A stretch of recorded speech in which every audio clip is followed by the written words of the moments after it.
인간관계에서 가장 중요합니다. 그러고 일을 합니다.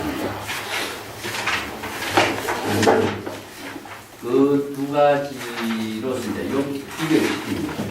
여러 가지 문제가 있지만, 그 인간관계의 삶이고, 참, 얼마큼 행복을 만들어가는 중요한 것인가. 이 사실상 관계라고 하는 말은 불교에서 이야기하면 연기법이잖아요. 홀로 존재할 수가 없는 것이기 때문에 함께 생명 활동을 나눈다라고 하는 것은 참 요즘에는 뭐 의학적으로라도 연구도 하지만 한 평생을 연구 대상으로 해서 연구해서 그렇게 행복의 세계를 제시한다는 것은 참 대단한 거죠.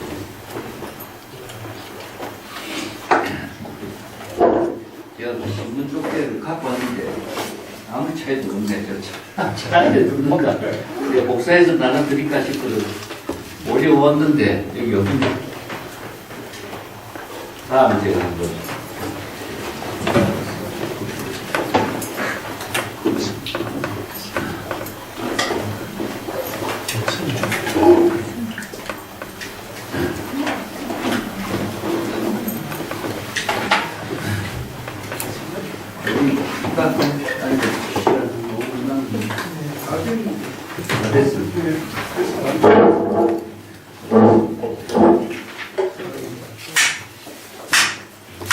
안녕하십니까.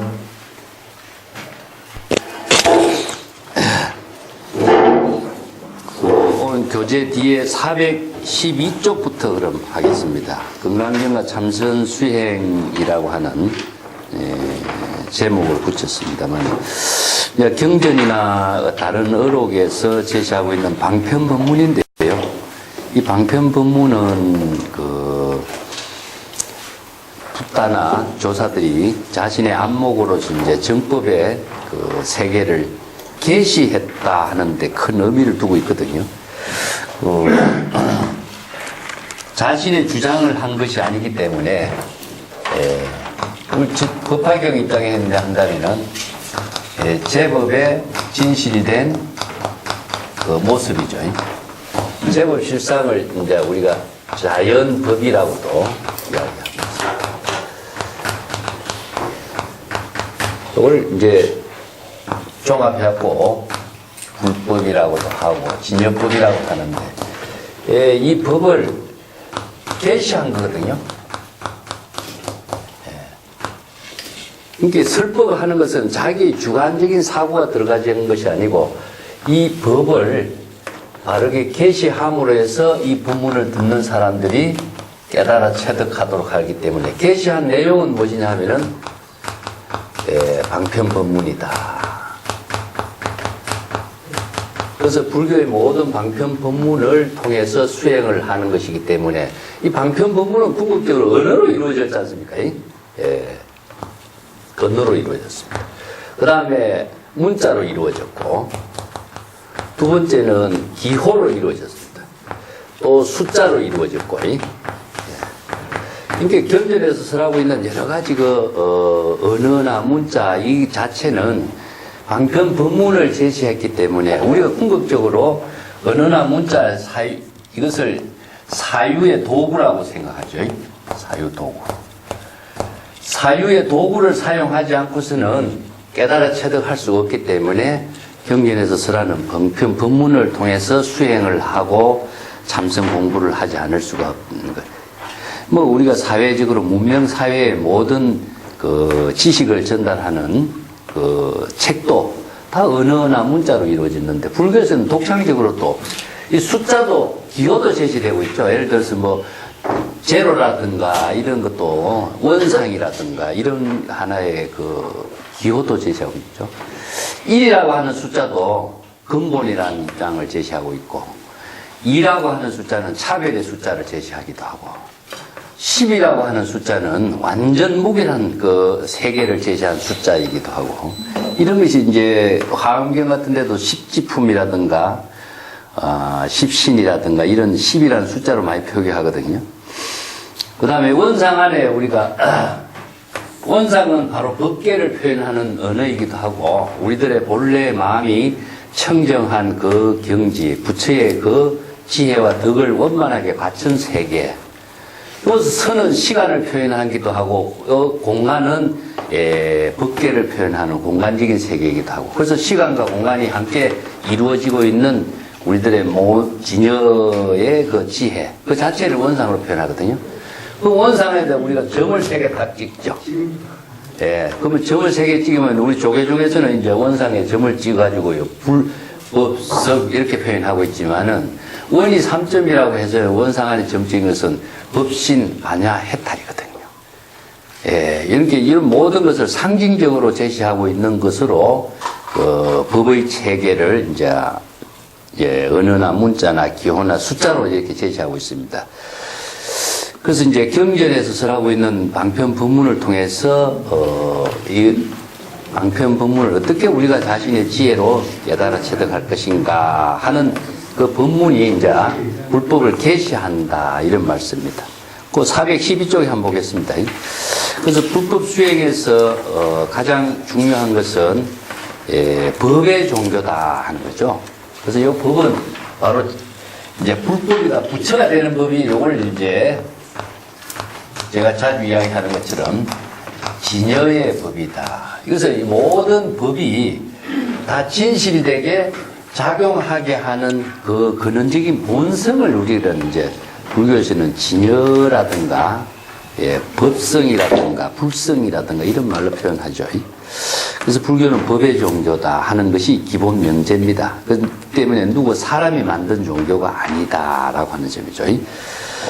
그래서 불교에서 법의 종교라고 하는 점이 법을 깨달아서 여법하게 지혜로운 삶을 보살도로 실행하도록 하는 그 법문을 불교에서는 방편 법문으로 설해놨고 그 법문을 바르게 깨닫도록 이제 여러 가지 방편 법문의 설법이 설해지고 있죠. 그래서 이제 가령 유마경에 이런 말이 나옵니다. 이제 법공양품이죠. 다음에 우리가 유마경 공부하면은 이제 이런 구절들을 바르게 볼 수가 있습니다. 법공양에 대해서 야광보살의 설법에 일체의 모든 제법을 여법하게 설법한 그대로 수행할 것을 설하고 있는데 이게 이제 여법 수행이란 말이죠. 그래서 불법의 뜻에 의하고 사람의 말에 의하지 말며 진여의 지혜에 의하고 중생심의 인식에 의하지 말고 요의경에 의하고 불요의경에 의하지 말며 그 요의경이라는 것은 이제 완전하게 진여의 지혜를 보살도로서 이루도록 하는 것이고 불요이라고 하는 것은 완전한 반야의 지혜를 보살도로 실행하지 못하고 있는 부분이죠.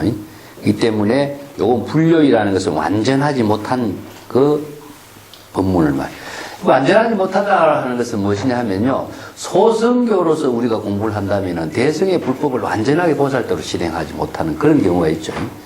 그렇기 때문에 부분적으로 이해하고 있는 것으로서는 완전하지 못한 그런 지혜가 작용되지 못한 것을 말합니다.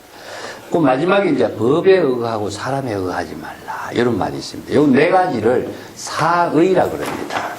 그래서 불법 수행의 가장 기본으로 삼아야 될 것이 이 4가지 사의라고 그랬죠. 4가지를 의거해서 불법을 수행해야 된다는 거죠.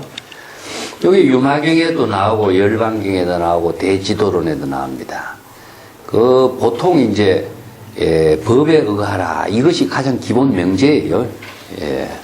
제가 건강경에 이야기하면서 여러 번 이야기했습니다. 이걸 다르게 한다면은 붙다가 자등명, 법등명 이런 말로 쓰죠. 자라고 하는 것은 자기 자신이지만은 그냥 중생심의 자기가 아니라 진여 본성의 그 근원적인 자성이죠. 그 다음에 그 진여의 지혜로 여법하게 하는 것이 이제 법등명입니다. 그래서 여법하게 수행하는 법은 그럼 어떻게 해야 될 것인가 하는 것이 이제 참선 수행이라든가 건강경에 공부하는 내용을 자신의 지혜로 만드는 방법이라고 하겠죠. 그래서 이 방법론을 이제 몇 가지로 한번 정리를 해본 겁니다. 그 413쪽에 한번 가보겠습니다.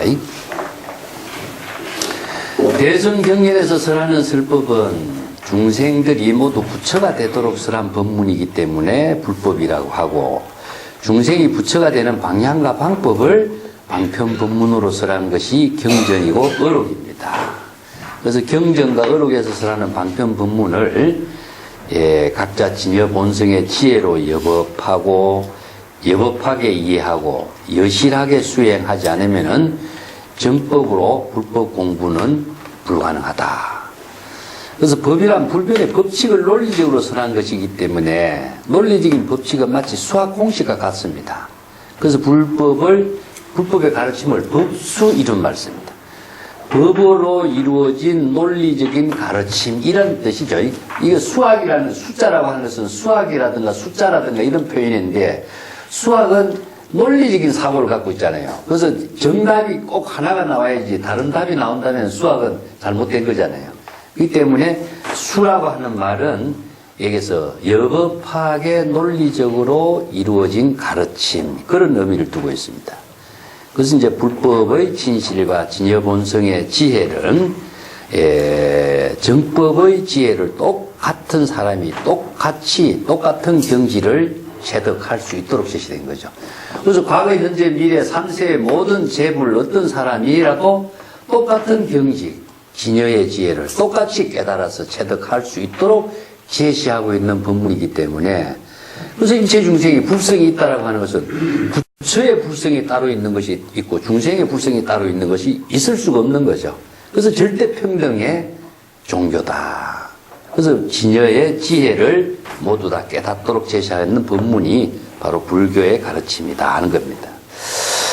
자, 불법의 진실이라는 것은 일체 만물이 각자 자연 본성, 즉 진여 자성, 불성을 그대로 생명활동으로 진행하고 있는 것이기 때문에 이것을 진여법이라고 하고, 이러한 진실된 생명활동을 객관적으로 파악해서 어느 문자로 설명할 수 없기 때문에 불립문자라고도 하고, 언전불급, 언어도단, 또 중생심의 사량분별에서 알 수 없기 때문에 심행첨멸, 이런 불가사의 해탈경계 이런 표현을 씁니다.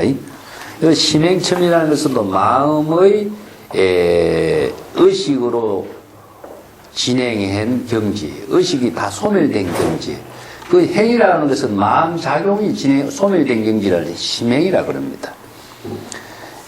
그래서 이제 진여의 지혜로 이루어진 경지, 그것을 이제 진여의 지혜, 또 진여 불성, 아니면은 또 법성, 요걸 체와 용, 이와 사, 이런 이제 논리 체계로 제시하고 있죠. 이 논리라고 하는 것이 이제 수학의 논리와는 달리 불교에서는 이제 진여법을 체와 용으로 논리적으로 이야기합니다. 그래서 이제 경전의 법문도 전부 다 체와 용, 이 두 가지 논리 체계가 정확하게 되어 있어요.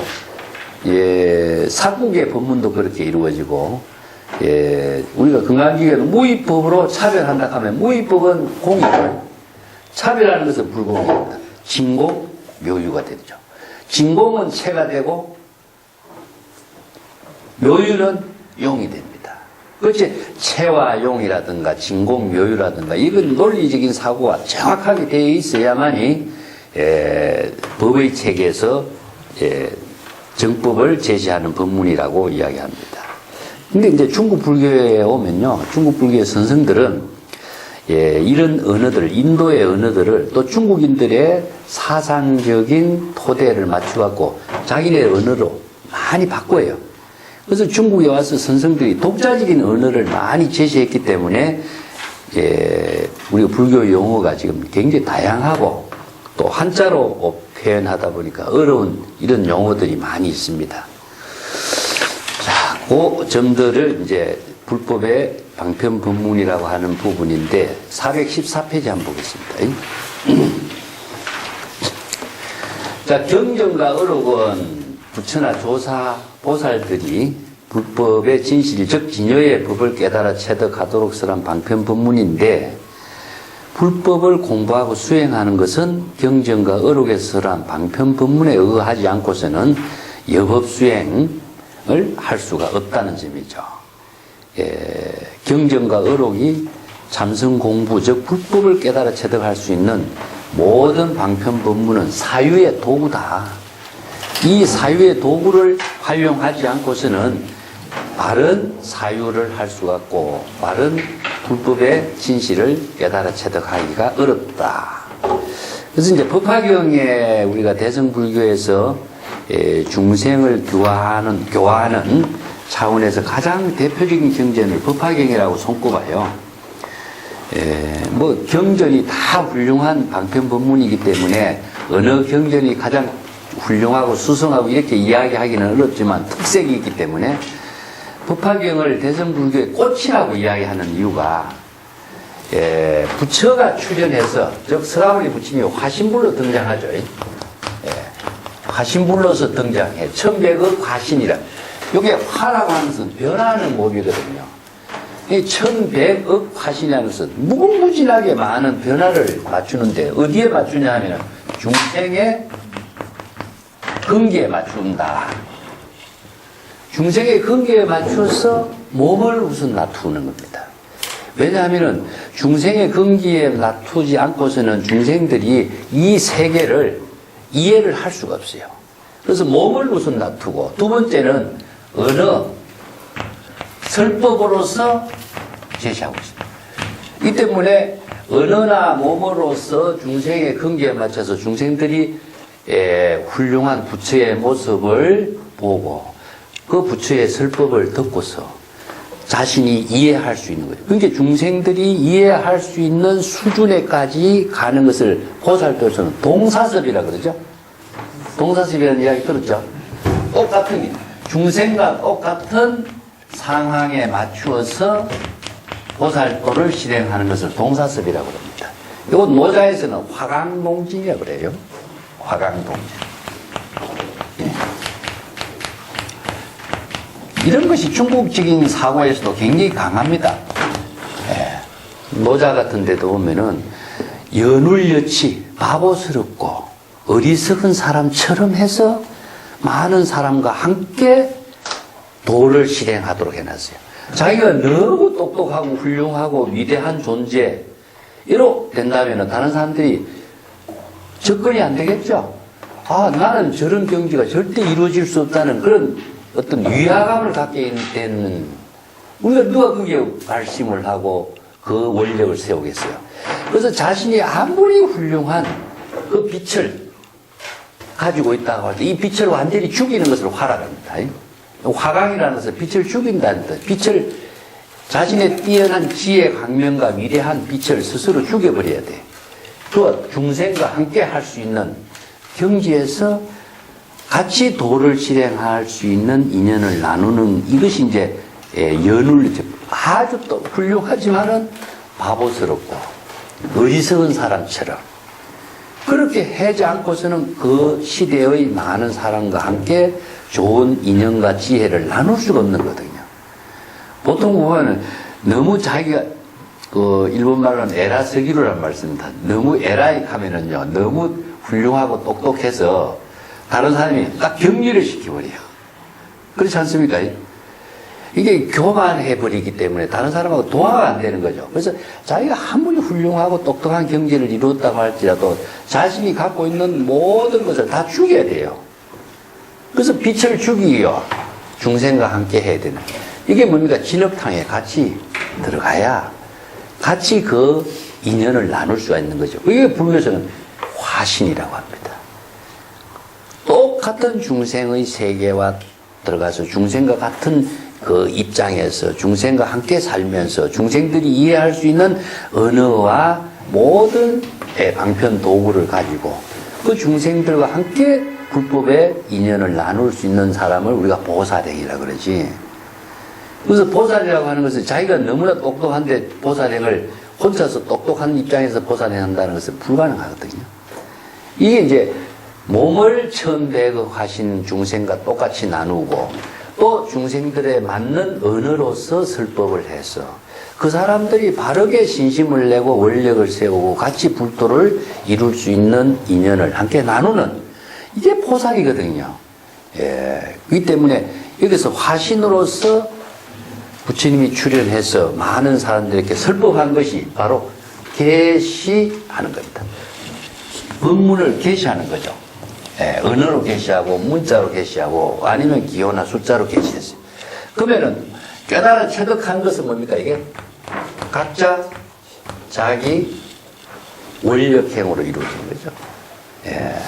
그래서 일단 계시해놓고 여러분들이 직접 확인해 봐라. 여러분들이 바른 지혜를 이루고 자신의 향상을 이룰 수 있는 인연을 본인이 원력을 세우고 발심을 세워서 이 불법의 진실을 깨닫도록 본인이 원력을 세우라. 이것이 계시거든요. 계시를 해서 본인이 원력을 세운 것을 깨달아 체득하는데, 자, 여기서 계시한 방편본문을 사유도로 하지 않고서는 본인이 이 경지를 깨달아 체득할 수 없기 때문에 이제 경전의 어느 문자를 방편본문을 사유를 하지 않고서는 안 된다.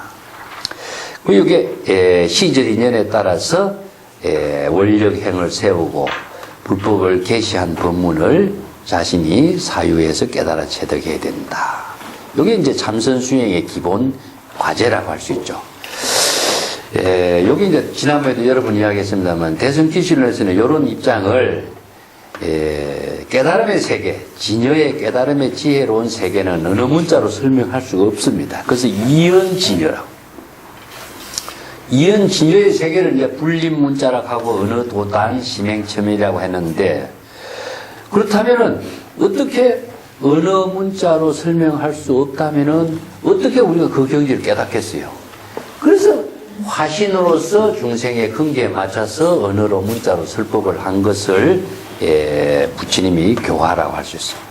그래서 언어나 문자로 설법한 것을 어언진이라고 합니다. 방편의 언어에 의해서 진여의 세계를 제시하는 것이 그 어언진여가 방편법문이죠. 그래서 이 방편법문에 의해서 참선 수행을 해야 된다. 그래서 이제 부처나 보살 선생들이 제시한 설법을 언어 문자를 방편 도구로 활용해서 그것을 사유를 해 불법을 본인이 깨달아 체득할 수 있도록 하는 것이 이제 참선 수행의 기본 과제라고 할 수 있습니다. 참선 수행은 참선이란 말은요, 우리가 중국 선에서 일반적으로 이제 이 말을 사용하고 있는데, 참이라고 하는 것은 참여하는 겁니다. 예. 이제 요 참선 수행의 의미를 이제 정리를 해보겠습니다. 참이라는 것은 참여하는 거죠. 어디에 참석을 하다 할 때 이 참자를 쓰죠. 이건 몸과 마음이 하나 되어서 참여하는 것이고, 선이라고 하는 글자는 중국에서 선이라는 글자는요, 글자에 갖고 있는 의미는 하나도 없습니다. 원래 이걸 이제 더야나라든가 자나라든가 이런 산스크리트 언어를 중국 사람들이 이 글자로 갖다 붙여서 음력해요. 근데 선정이란 말을 쓰고 있는데, 원래는 선정이란 말인데, 선정이란 말을 이제 줄이고 선이라는 말 하나만 가지고 이제 상징화적인 언어를 사용합니다. 그러면 선이라고 하면은 선정, 자선하고 있는 그 상태가 아니라, 중국에서 선이라고 하는 것은 우리들의 각자 진여의 지혜란 뜻입니다. 진여의 지혜로 깨달음을 이룬 경지, 이런 의미예요. 그렇기 때문에 선이란 글자나 열애나 부처라는 글자나 같습니다. 그 열애나 부처라고 글자에 열애가 있는 것도 아니죠. 부처라고 하는데 부처가 있는 것도 아니죠. 선이란 글자에 선이 있는 것도 아니죠. 그러니까 선이라는 글자가 의미하고 있는 내용을, 자, 방편의 언어로서 방편의 언어가 가지고 있는 의미를 이제 이해하는 거죠. 그걸 이제 사유의 도구라고 하는 것은 사실은 언어의 개념을 통한 겁니다. 언어의 개념을 이해하지 않고서는 그 언어를 가지고 사유를 할 수가 없는 거예요. 사실 다시 보면 우리가 문명사회에서 모든 그 사상, 아니면은 지혜, 뭐 보살도 이런 말을 좋은 말을 많이 사용하고 있고 그것을 가지고 우리들이 구체적인 일상생활 속에서 지혜와 깨달음이나 해탈이나 보살도를 실행하고 있지만은 내용이 뭘까 한번 생각해 보십시다. 깨달음의 내용, 보살도의 내용, 부처의 내용 뭘까? 해보면은 전부 다 언어밖에 없습니다. 언어 말고는 없어요. 그렇기 때문에 언어를 통해서 부처가 되기도 하고 언어를 통해서 보살행을 하기도 하는 것이지 언어를 통하지 않고서 언어 문자를 통하지 않고서는 우리가 부처도 될 수 없고 열반도 얻을 수 없고 해탈도 할 수가 없어요. 우리가 남에게 보시행을 한다 이럴 적에도 보시행을 한다라고 하는 그 자체도 보시행을 하는 언어를 통해서 우리가 보시행을 하는 겁니다. 생각을 할 때 남을 배려하는 생각을 할 적에도 남을 배려하는 생각을 해야지 하지만은 생각하는 내용을 우리가 다 한번 생각해 보세요. 생각하는 내용은 남을 배려한다. 언어죠? 언어 말고 있습니까? 자, 우리가 사랑한다 해봅시다. 남을 우리가 사랑한다 했을 적에 사랑하는 내용이 뭘까요? 언어죠. 언어 말고는 아무것도 이루어지지 않습니다. 언어 그 자체를 통해서 우리들이 지혜와 인격도 사랑도 행복도 이룰 수 있어요. 이게 언어를 떠나서 우리들의 모든 삶을 현실적으로 실행할 수 없어요. 의사 선생님들이 환자를 진료할 적에 환자의 병이 무엇이고 약이 뭐고 처방을 어떻게 알고 자 따져 봅시다. 그게 뭡니까? 전부 다 언어밖에 없습니다. 그래서 전부 다 기록하고 있죠. 오늘날 일어난 일을 무엇이 전부 다 기록하는 것이 우리가 일기장이라고 하는데 일기의 내용은 무엇인가? 우리들의 생활이지만은 우리들의 생활 그 자체를 인식하고 이해하고 남에게 전달하고 자신의 삶의 가치를 실행할 수 있는 힘은 무엇이냐? 언어에 의해서 이루어진 겁니다. 그렇죠? 사실 그래서 이게 글자라고 하는 것은 굉장히 중요한 의미를 갖고 있습니다. 그래서 이게 문명이라든가 문화라든가 이런 말을 하는데 이 글자를 통해서 지혜를 밝히고 이 글자를 통해서 어리석음에서 벗어나게 하고 글자를 통해서 덕을 많은 사람들과 함께 나눌 수밖에 없어요.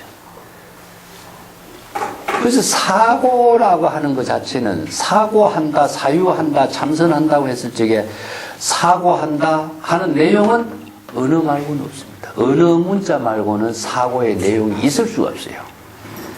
그렇기 때문에 궁극적으로 뭡니까? 방편의 법문이라고 하는 언어를 통해서 사유를 했을 때에 방편 언어가 자신이 그 깨달음을 이루게 하는 힘을 갖고 있는 거죠. 그 방편 언어에 있는 건 아니에요. 선이란 글자에 있는 것은 아니지만 선이란 글자가 갖고 있는 개념을 통해서 사유를 했을 때에 자신이 그 개념화된 언어를 자신의 지혜와 인격으로 만들게 하는 힘이 있는 거죠.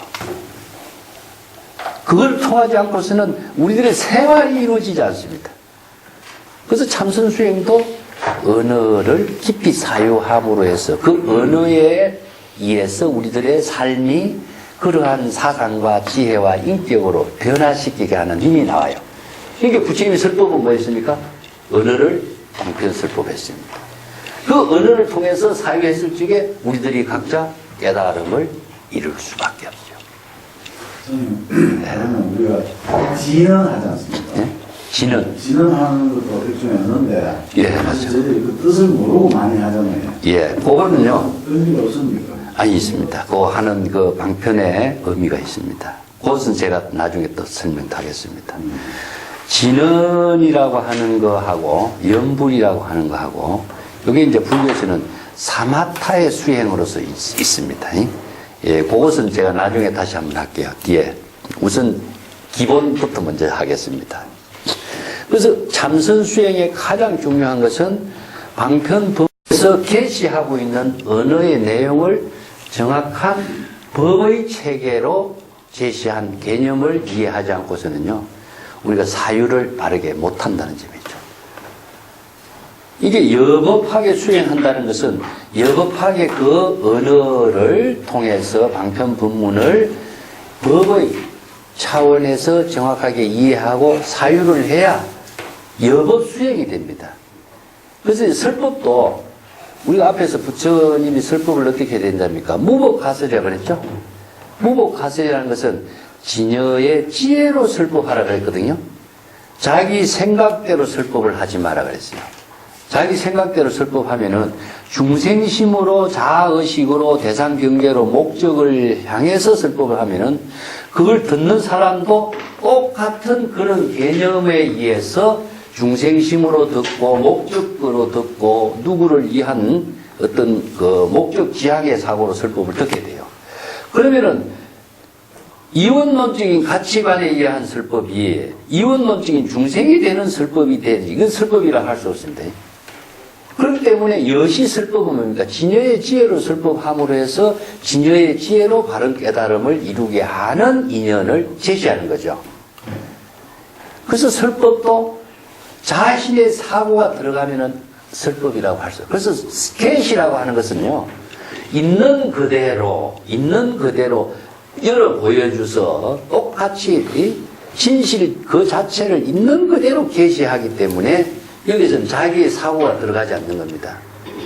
그래서 금강경에도 나왔지 않습니까? 열애가 자기의 주장으로 설법한 것이 있느냐? 없다 그러죠? 자기의 생각으로 설법한 것은 없는 거다. 그러면 설법은 어떤 의미로 설법했느냐?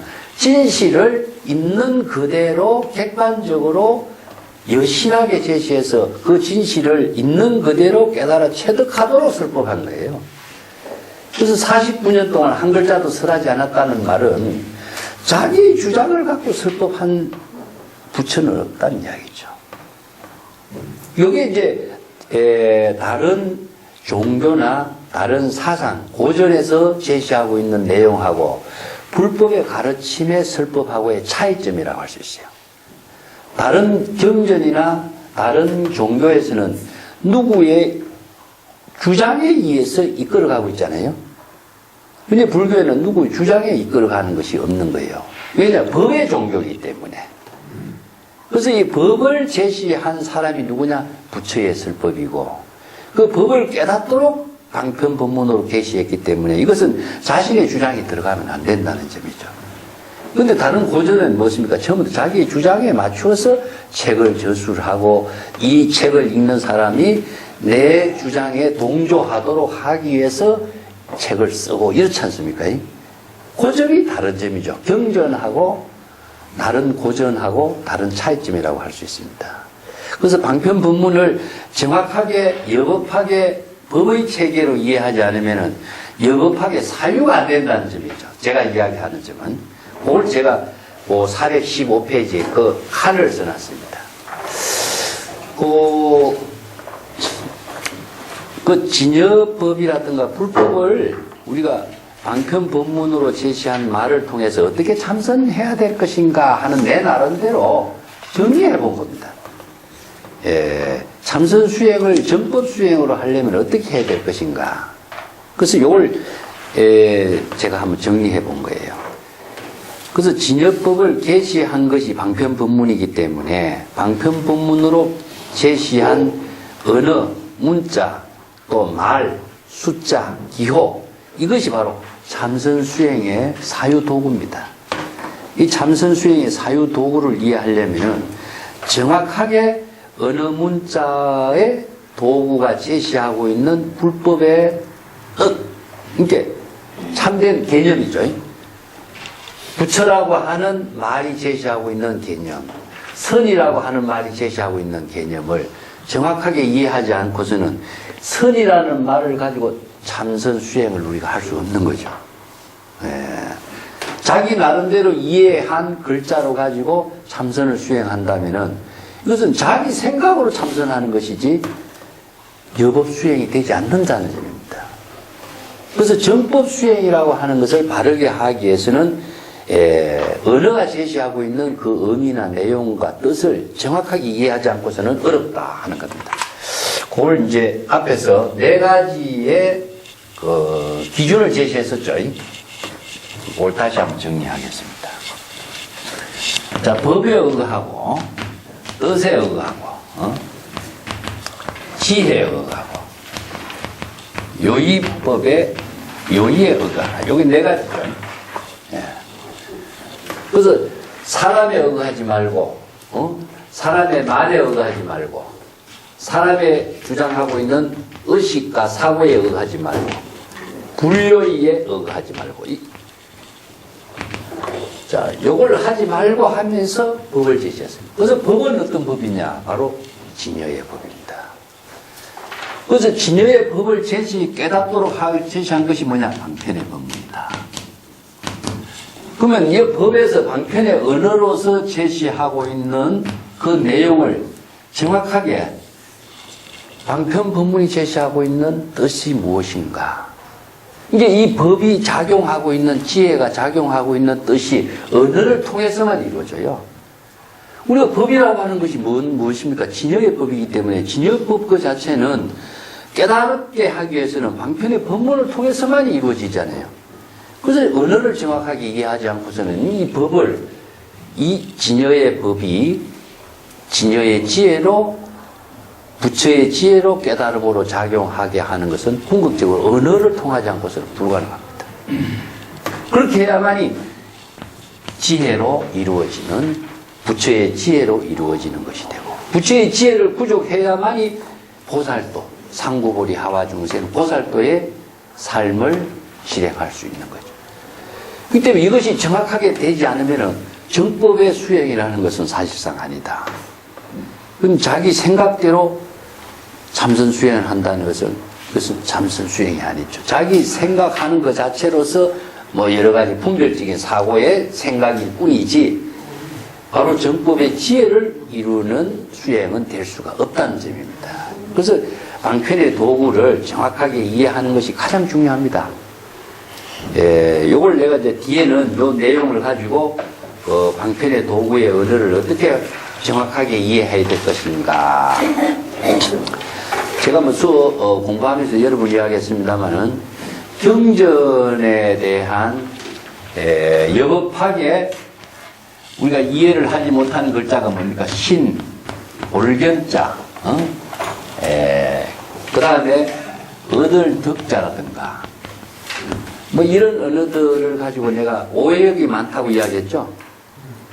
자, 이것은 무엇이냐면은 정확한 진여의 법이 진여의 지혜로 작용하도록 정확하게 이것을 방편법문의 언어로서 번역을 하지 못했다면은 중생이 된다는 거죠.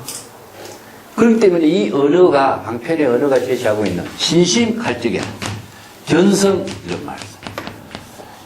그 견열애란 말이 있다. 견성이라는 글자를 깨닫다라고 하는 것이 아니라 보다라고 했을 적에 보는 주체가 있고 보는 대상이 있으면은 이것은 영원히 중생심에서 벗어나지 못하고 진여의 지혜를 이룰 수가 없는 거죠. 그 다음에 신이라고 하는 글자를 부처님을 믿는다, 믿다 이렇게 한다면 믿는 내가, 믿는 부처를 대상으로 둔다면은 영원히 대상의 부처를 두고 있기 때문에 자신이 부처가 될 수 있는 경지는 이루어지지 않죠.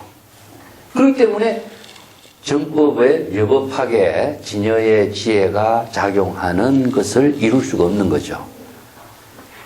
이 때문에 방편의 언어가 제시하고 있는 내용, 방편 법문의 언어의 뜻을 정확하게 이해를 해야 된다. 이게 두 번째입니다. 이제 언어의 개념 정리라고 할 수 있는 거죠. 그 가운데 특별하게 중요하게 제시될 언어들이 뭐냐? 부처, 도, 법, 선, 열반, 해탈 이런 우리들이 가장 잘 알고 있는 언어들입니다. 열애란 말 한마디 잘못 이해하면요. 열애를 항상 대상의 열애만 추구했지 자신이 열애가 되는 경지는 이루지 못하는 거죠. 선이라는 글자도 마찬가지입니다. 그래서 참선은 자신이 열애가 되고 자신이 부처가 되는 경지를 스스로 참여하게 하는 거죠. 본인이 그 경지가 되도록 참여하도록 하고 그 경지를 깨달아 체득하도록 하는 글자가 참이라는 글자에 의미가 있어요. 예, 근데 선이라는 글자를 말 잘못 이해한다면은 참선 어떻게 하는가 모르죠. 참선이란 말은 알아요. 그러니까 참선을 어떻게 해야 하고 참선이 법의 뜻의 지혜를 이루는 참선이 될 수 있도록 한다면은 이 참선의 정확한 언어의 개념, 내용을, 뜻을 이해하지 않고서는 참선을 할 수 없는 거죠. 부처란 말 정확한 개념을 이해하지 않고서는 내가 부처의 깨달음을 이루게 하는 참선은 불가능하죠. 그래서 참선을 우선 하려면요, 정확하게 방편의 언어의 개념을 정확하게 알아야 됩니다. 그렇지 않고서는 언어를 통해서 우리가 사유 도구를 사용해야 되기 때문에 언어를 정확하게 사유 도구로 활용할 수 있는 방법을 알지 못하면 사유가 안 되기 때문에 참선을 할 수가 없어요. 이 점이 제가 요 네 가지로 제시해 주고 있는 기본입니다. 이 때문에 방편의 언어를 정확하게 이해하고 방편의 언어가 지니고 있는 개념을 정확하게 해야 된다. 부처란 말 우리가 말 수없이 많이 했지만 부처란 말하면 부처란 말 어자에 부처가 없습니다. 그렇지만 부처란 말 그 속에 방편의 언어 속에 부처의 지혜가 작용하도록 하는 내용을 내가 이해하지 못한다면은 부처란 말을 갖고 내가 사유를 할 수 없는 거죠. 그렇기 때문에 자신이 부처가 될 수도 없는 거죠. 마찬가지입니다. 이게 가장 잘 아는 언어를 우리가 정확하게 알지 못하기 때문에 생기는, 이걸 나는 이제 애매하게 안다 이거죠. 애매하게 아는 것은 애매하게 모르는 것과 똑같습니다. 그 애매한 언어를 가지고 애매하게 참선할 수 없잖아요. 그래서 참선은 사유하는 그 법이기 때문에 사유를 하려면은 정확한 법의 체계와 언어 체계를 이해를 해야 된다. 그 점이 이제 두 번째 제시입니다. 그 다음에 세 번째, 이 언어, 방편의 언어와 언어가 지니고 있는 법의 체계로서의 개념, 이것을 정확하게 알아야 실천 수행을 합니다. 그렇지 않고서는 참선 수행이 어렵은 거죠. 그래서 이제 실천 수행은 진여의 지혜를 깨닫는 것, 진여의 지혜를 깨닫는 방향과 방법을 제가 제시했어요. 방향은 중생심을 본래의 진여 본성으로 되돌아가게 하는 것. 이게 이제 사마타 수행이라고 그럽니다. 예. 그래서 불법의 수행을 제가 바바하나 그랬죠. 바바하나. 숲에서 집으로 되돌아가는 이 환은성을 이야기했습니다. 예. 이 수행 체계가 이제 환은성의 종교다. 제가 이야기했는데, 이걸 귀라고 했죠. 귀가. 아니면은 귀의, 귀명. 자, 요게 이제 중생심에서 부처의 세계, 본래의 집으로 되돌아가는 건데, 요걸 다른 말을 한다면은 해심, 작불 이렇게 표현하고, 견성, 성불 이렇게 또 표현하고, 이런 말들이 이제 전부 다 중생심을 불심으로 되돌아가는데, 요 방법을 방향은 여러분인데, 이러한 방편으로서의 제시한 것이 아까도 이야기했지만은, 옴이라고 하는 주문을 하는 경우입니다. 옴. 미륵에서 옴이라고 그러죠. 우리가 지금, 경전을 독송하는 거 있죠. 경전을 독송하는 것도 사실상 마찬가지입니다. 안야신경을 독송하거나 아니면은 주문을 하는 거. 심묘장구 대단히 주문하죠. 이것도 마찬가지. 아니면은 남아미타를 연불을 하는 거. 아니면 가나선에서 무자를 제시하는 거. 이런 언어들은 어떤 방편의 의미를 두고 있냐면 법음을 이루도록 한다. 이 법이라는 것은 진여의 법이 깨달음을 이루게 하는 소리를 통해서 자신이 진여삼매를 이루게 하는 방편의 도구가 돼요. 우리가 여러분 책을 읽으면 어떻습니까? 자신의 분별심이 일어나지 않죠? 그게 바로 진여 본심의 작용이 되는 겁니다. 그런데 중생의 의심이라든가 분별심이 소멸한 그 경지가 바로 우리들의 진여 본심이거든요. 진여 본심이라고 해서 따로 본심이 있는 것이 아니라 제가 전에도 이야기했지만은 의심이 소멸된 경지가 신심이요. 코가 소멸된 경지가 낙의 세계죠. 그것이 바로 진여 열반의 낙의 세계죠. 그렇기 때문에 중생심을 소멸시키는 방편으로 우리가 경전을 독송하면은 중생심은 자연적으로 소멸되고 경전을 독성하는 본심의 작용이 되게 되겠죠. 그래서 이제 많은 주문이라든가 경전을 독송하는 것, 우리가 반야신경 독송하는 것도 마찬가지고 반야신경 뒤에 주문이 있죠.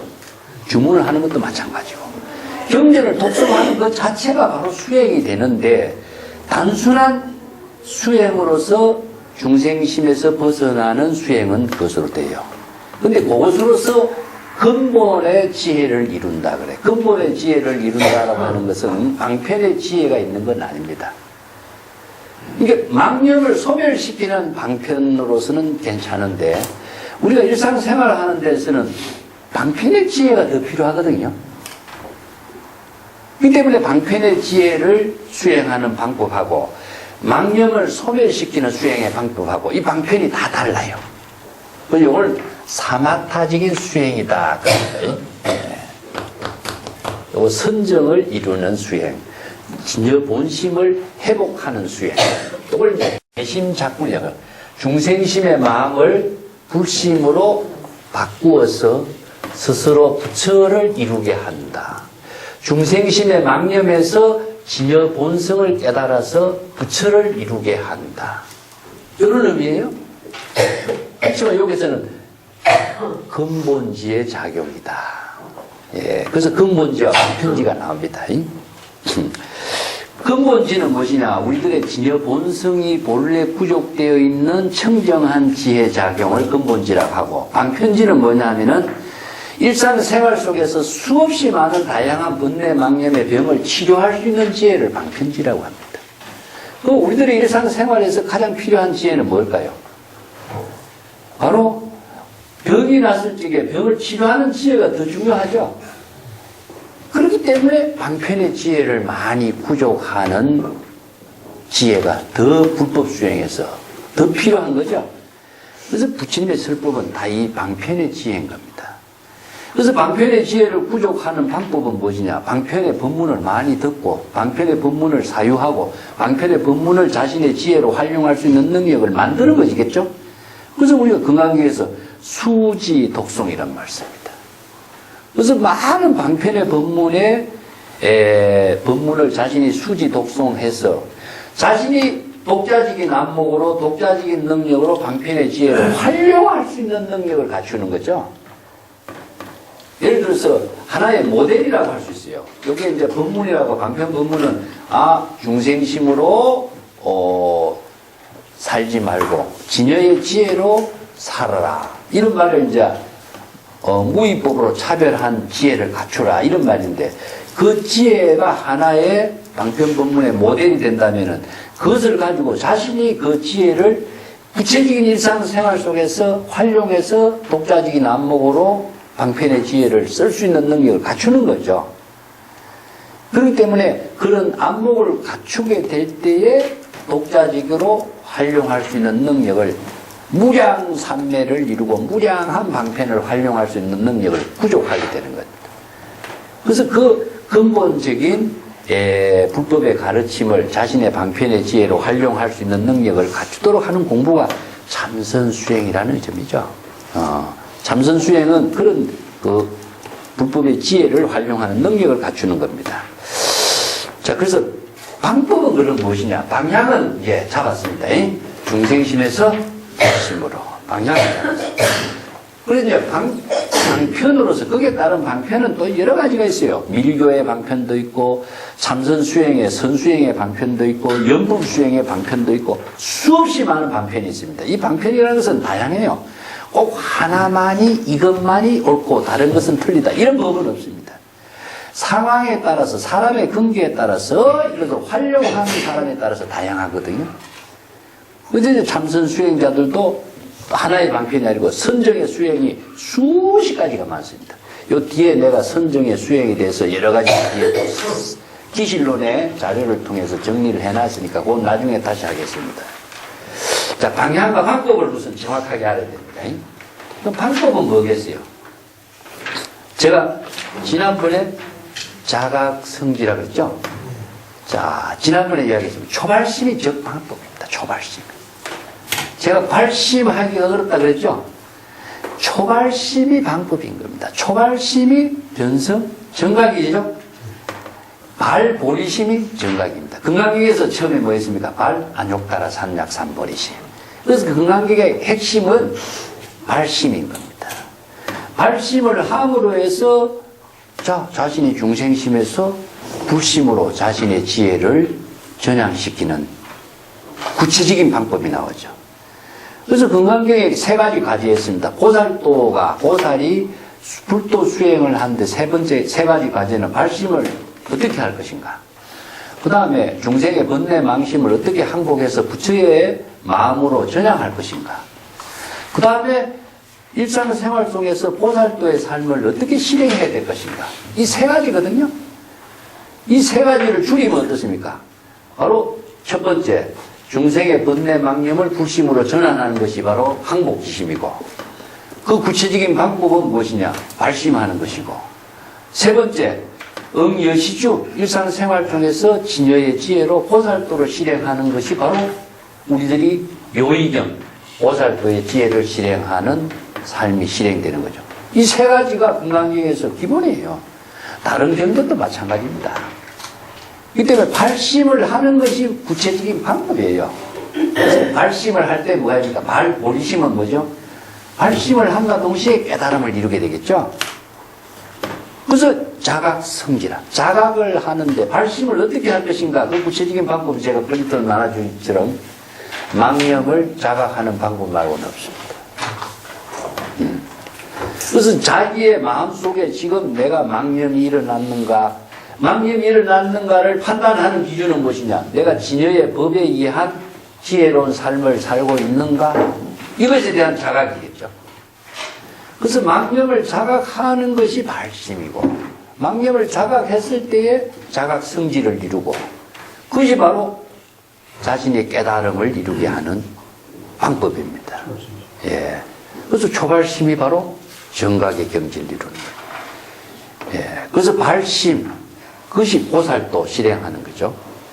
예. 그래서 진여의 지혜가 첫 번째는 이제 그걸 정리했습니다. 상구보리 하와중생, 이래 했는데, 상구보리라는 것은 자각성지를 이루는 겁니다. 예, 위로는 바로 깨달음을 이룬다. 이것은 뭐겠죠? 발보리심입니다. 이게 상구보리예요. 항상 자신이 번뇌 망념에 떨어진 중생인가, 자신을 자각하면서 상구보리를 하는 것이 발보리심이죠. 상구보리는 발보리심. 두 번째는 상구보리와 함께 자신의 번뇌 망념을 자신이 소멸시키게 돼요. 이게 하와중생입니다. 그렇기 때문에 상구보리와 하와중생, 발심과 정각은 동시에 이루어지는 겁니다. 그것은 이제 계율의 실천에서는 지향문과 작성문이라고 그래요. 자각을 할 때에 중생의 업을 소멸시키죠. 그러면 악업을 통해서 업장을 소멸시키는 것이 지향문이고, 그것이 바로 작성문이 되는 거죠. 작성문이라고 하는 것은 선행을 실한다고 해서 악행을 하지 않을 때 선행이 자동적으로 이루어지는 거예요. 선행을 따로 하려고 한다면요, 조작이 되고 목적이에요. 우리가 제약막장하고 중선봉행하라 이런 말 쓰죠.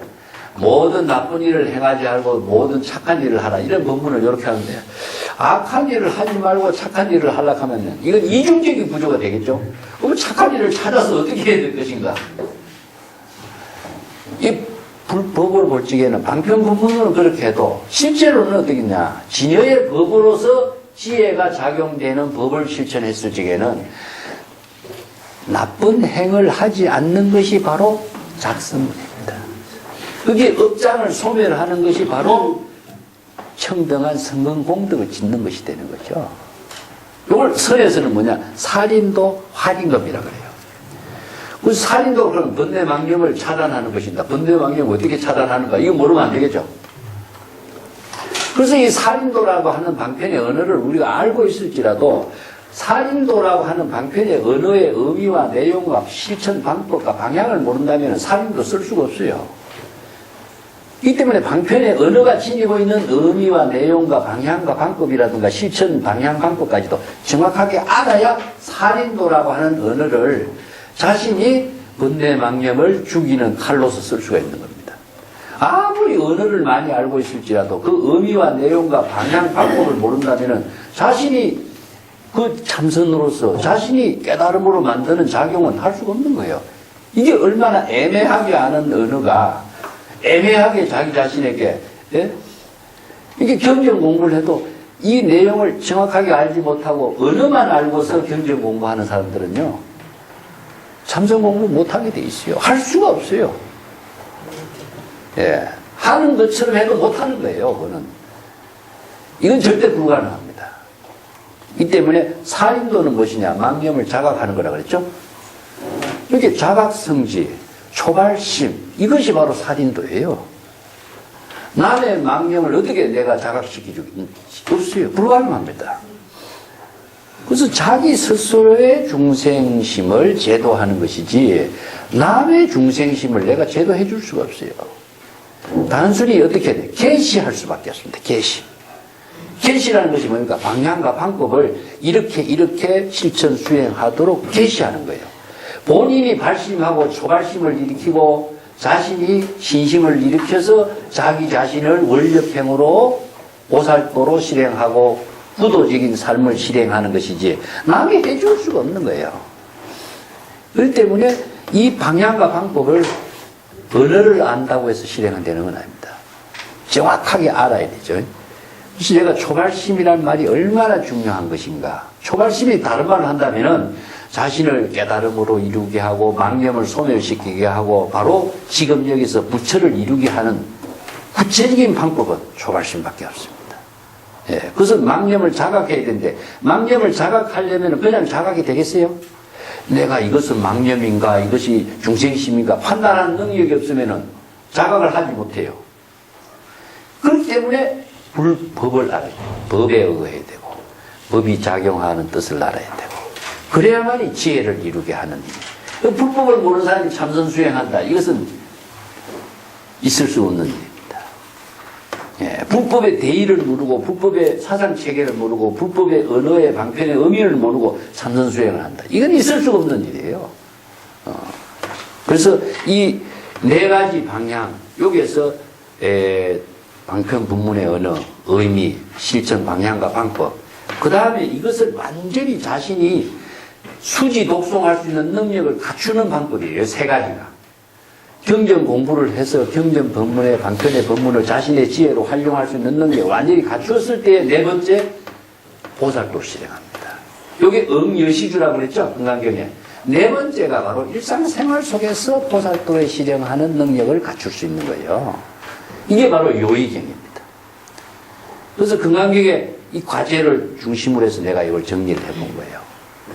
그래서 일상생활 속에서 시절 인연에 따라서 원력행을 통해서 진여의 지혜로 진여산매로 보살도의 삶을 실행하는 거. 이건 목적이 아닙니다. 자신의 생명활동으로 이루어지는 거거든요. 그렇기 때문에 누구를 위해서도 여기서는 있을 수 없고 내가 깨닫기 위해서 누구를 위해서 무엇 때문에 이거 조건도 없어요. 그건 자신의 생명활동으로 이루어지고 있는 삶이 바로 불보살도의 삶인 것이지 우리가 참선 수행하면서 누구를 위해서 참선 수행한 사람은 어디 있어요? 부처의 삶을 실현하는데 중생을 위해서 부처의 삶을 실현하는 사람은 없습니다. 이게 참 듣기는 좋아도요.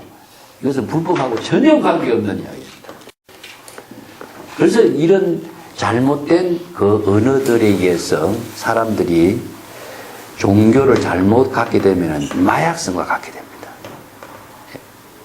정말 위험하기도 하고 오해를 할 수가 있는 부분이죠. 우리가 존재하지 않는 신이나 부처를 존재한다고 하고 그게 의존하게 한다면 뭐겠습니까? 자기가 확인했겠어요? 확인도 하지 않고 알지도 못하고 하는 말을 갖고 자기가 확인하고 자기가 아는 것처럼 활용할 수 있는 것이 뭐냐? 이 종교의 마약성이라는 거예요. 왜냐? 인간은 사실은 나약한 존재거든요. 누가 이렇게 한마디 하게 하면은 사람들이 금방 믿어버려요. 그만큼 무엇이냐 하면은 자립할 수 있는 힘을 스스로 갖기가 어렵다는 점이죠. 이 수행자들도 마찬가지입니다. 수행자들도 이 나중에 우리 참선 수행하면은 뒤에 마구니가 나타나는 경계가 있어요. 이제 순응경에도 50 마구니가 색수상 형식의 오온에 나타나는 50 마구니 경계가 나타나고 기실론에도 마구니의 경계에 대해서 나타나요. 부처의 모습을 형상을 한 마구니도 나타나고 열애의 모습을 나타내는 이게 마구니인 줄 모르거든 사람들은. 이게 환상으로 나타나니까. 보통 사람들이 환상으로 나타나는 것을 실제로 존재하는 것으로 믿고 그걸 갖고 이야기하는 경우가 허다하거든요. 근데 그게 전부 다 자기 자신도 거기서 쏘가버리고 그걸 또 남도 쏘기게 하는 이런 문제가 일어나는 게 뭐냐? 인간의 환상이라는 겁니다. 그래서 불교에서는 이 환상을 전부 다 마군이라고 해요. 그래서 이제 그걸 가지고 많은 사람들을 이렇게 또 잘못된 길로 인도하는 그런 경우도 허다하게 많거든요. 그래서 사이비 종교가 얼마나 판을 치고 있습니다. 사실상. 그런 점들을 해서 불교에서 이제 경전에서 제시하고 있는 것은 정법의 불교라고 하는 것은 바로 불법 진여의 법으로서 지혜를 이루고 보살도를 실행하는 법. 이 정법의 불교를 제시하기 위해서 방편법문이고 참선수행이란 말이 있는 겁니다. 그래서 참선수행을 하기 위해서는 정법의 불법을 통해서 불보살도의 지혜를 구족하는 그 참선 공부의 몇 가지 기준을 제가 설정한 겁니다. 오늘 요 415페이지에 칸에 들어있는 거 있죠? 요것을 항상 카드로 정리해가지고 앞에 놓으세요. 카드로 딱 정리해가지고 앞에 놓고 항상 여기에 맞추어서 자신의 참선 공부, 불법 공부의 기준으로 삼아 보세요. 내가 이걸 잘못된 개념을 가지고 참선 수행하고 있는지, 잘못된 사고로 내가 참선 수행하고 있는지, 항상 본인을 점검하고 비판해야 돼요. 그렇지 않으면 금방 자기 식으로, 자기 생각대로 흘러버립니다. 그래서 믿을 진짜 이게 하나만 잘못 이해해도요, 정법하고 전혀 관계없는 참선 수행은, 이건 참선 수행이 아니라 망념 수행입니다. 망념 수행. 이런 경우가 허다하거든요. 그래서 옛날에 우리도 뭐 선방에 다니면서 그런 이야기 많이 들어요. 참선 수행을 한참 하더니 정법 수행을 하지 못하니까 보살상이 나타난 거예요. 보살상이 나타나가지고 보살이 자기에게 뭐 이렇게 갑시를 내주는 것처럼 이런 자기 스스로의 망념을 그렇게 만들어 지으니까 그런 망념의 환상이 나타나 버리는 겁니다. 그 망념의 환상에 빠져가지고 참선수행이 뭐든 다 잊어버리고 거기에 자기가 빠져서 대단한 어떤 뭐 존재이고 힘을 얻은 것처럼 설쳐요. 막. 그 나중에 그러면 정신병자가 돼버려요. 그런 경우가 나도 몇 사람 봤어요. 나중에 자기 자신이 그런 정신병자가 돼버립니다. 왜냐? 정법 수행을 하지 않으면요. 환상에 끄달려서 그렇게 빠져나가 버립니다. 그런 경우가 있어요.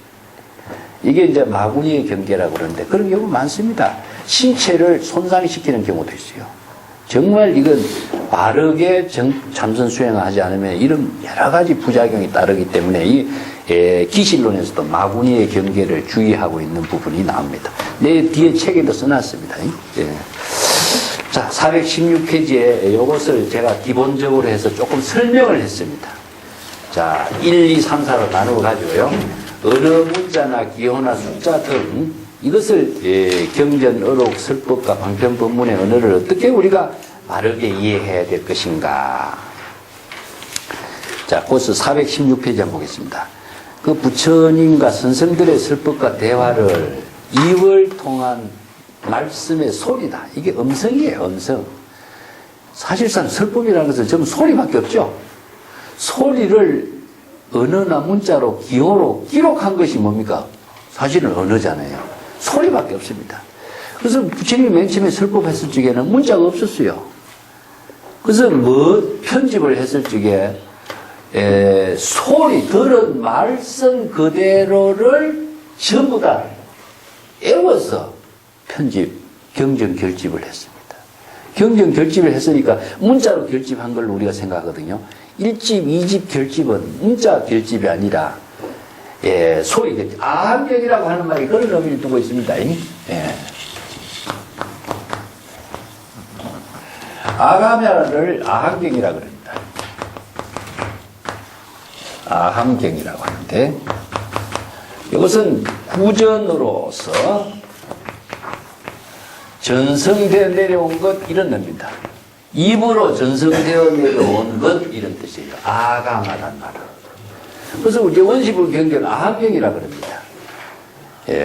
그럼 뭐냐? 부처님의 설법을 제자들이 들었죠? 또 제자들이 또 자기 제자에게 부처님께 들은 말을 또 하겠어. 그래서 여시아문이란 말을 씁니다. 여시아문. 나는 이와 같이 들었다 이 말이거든요. 부처님의 설법을 나는 이와 같이 들었다. 또 제자들은 또 이와 같이 또 들었다. 제자들은 또 이와 같이 들었다. 이렇게 해서 300~400년이라는 세월이 그렇게 구전으로 전래된다. 지금 인도 같은 데 우파니사드 철학이라든가 모든 고전들이요 지금도 구전으로 전래되고 있습니다. 그래서 이렇게 암기력이 뛰어난 사람이 인도 사람들이고 암기력이 뛰어나도록 암기하기 쉽도록 만드는 경전이 전부 다 이제 경전의 형식이 그렇게 편집이 돼 있어요. 그래서 이제 이게 한참 300~400년 지나고 난 뒤에 이게 문자 결집이 된 겁니다. 그래서 경전의 결집이 이렇게 쭉 연결된 거죠. 그래서 이 소리입니다. 첫째는 전부 다 소리인데, 근데 궁극적으로 설법의 내용은 무엇이냐면 문답이죠. 문답입니다. 질문에 대한 대답밖에 없어요. 불교의 모든 경계는 질문에 대한 대답입니다. 그래서 법을 설하는 설법도 있지만은 거의 다 질문에 대한 대답이에요. 질문이 뭐였겠습니까? 중생이 모든 시절 인연에 따라서 중생이 일어나는 번뇌, 망념의 괴로움이라든가 고통이라든가 불안이라든가 이런 문제점이겠죠. 그래서 그 중생의 모든 불안, 근심, 걱정, 고통의 문제점을 질문하고 거기에 대해서 바른 법으로서 설법을 한 것이 이 바로 경전의 설법이거든요. 처음에는 소리밖에 없었고 소리를 문자로 기록했던 것이고 그것이 방편법문으로 정리된 것이 오늘날 우리가 경전을 보는 것이 된 거죠. 그래서 중국의 선생들은 뭐였습니까? 전부 다 선문답입니다. 질문하고 대답, 질문하고 대답. 그래서 이거 전부 다 질문 대답을 전부 다 기록한 것이 오늘날 어록이라고 한 것이죠. 그래서 이제 중국에서 또 논어 같은 책들도 보면은 거의 다 이제 말씀을 기록한 거죠. 그래서 이제 어록이라고 하는 장르가 독창적으로 이제 중국에서 이루어지게 된 것도 전부 다 그 바른 지혜를 갖춘 성자, 어른이 바른 안목으로서, 정법으로서 바른 지혜의 설법이나 말씀을 전해주니까 그것을 하나의 모든 인간의 생활에서 지혜롭고 구감이 되기 때문에 그것을 기록으로 남긴 것이 어록이잖아요. 그 어록의 기록에 가치가 없다면 그거 못하러 기록하겠어요. 이게 기록의 의미라고 하는 것 자체는 그만큼 그 지혜의 말씀을 통해서 많은 사람들의 그 지혜와 인격과 모든 중생의 병을 치료할 수 있는 힘이 있기 때문에 기록의 의미가 있는 거거든요. 그래서 경전도 사실은 얼마나 많은 경전이 없어졌겠어요. 지금 오늘날 남아서 전해되는 경전만이 우리가 많이 보지만은 그 기록의 의미는 그런 많은 세월을 통해서 그 필요 없는 분들에게는 없어지고 중요하고 꼭 핵심적인 부분만 남고 남아서 지금 전래됐다고 이렇게 이해를 하시면 될 거예요. 이 때문에 이것은 소리입니다. 소리는 무엇입니까? 법입니다. 여기 진리의 말씀을 듣고 사람이 진리로 자신이 변화되게 하는 힘을 갖게 된 거죠. 이걸 법음이라고 해요. 근데 누가 욕하는 소리를 들으면 어떻습니까? 욕하는 마음이 자동적으로 일어나게 되겠죠. 그렇기 때문에 바른 소리를 바른 지혜로 전달하게 하는 소리가 되는 거죠.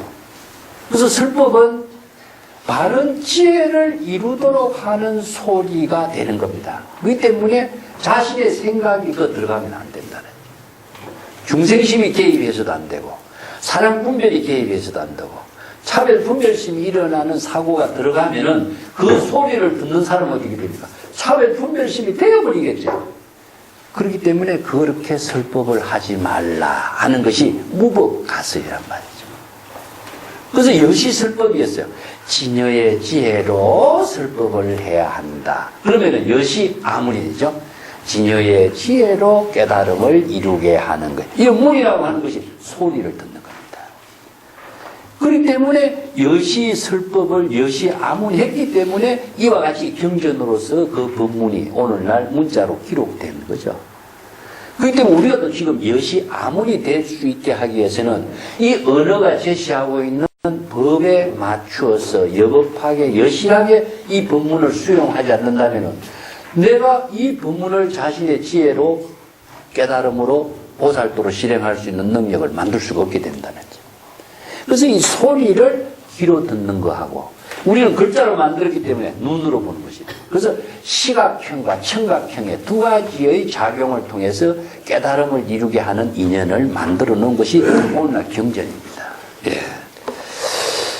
이제 불교의 수행도 전부 다 시각과 청각을 통해서 깨달음을 이루게 하는 인연을 제시하고 있습니다.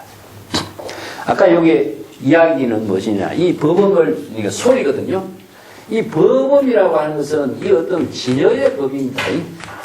진여의 법으로서 이루어진 소리이기 때문에 진여의 법음은 진여의 소리가 듣고 진여의 지혜를 이루게 하는 힘을 갖게 있어요. 그래서 이걸 여러 가지 있어요. 다르게 얘기한다면은 우리가 사찰에서 사용하고 있는 도구가 있습니다. 도구입니다. 도구. 도는 무엇이죠? 바로 깨달음의 지혜를 이루게 하는 것이 도구. 깨달음의 지혜를 이루게 하고 있는 방편의 도구죠. 자, 어떤 것이 있습니까? 우리가 죽비를 치죠? 죽비를 치는 저 소리는 소리 그 자체가 소리를 내는 작용인데 죽비를 치면 우리는 어떻습니까? 바로 모든 것이 바로 시작하죠. 근데 사찰에서는 종을 많이 치는데 종을 치면은 잠자던 사람이 아침에 일어나고 법당에 가서 여법하게 애불도 드리고 경도 읽고 이제 잠자고 있는 세계에서 깨어있는 세계로 전환시키게 하는 것이 뭡니까? 도구의 소리입니다.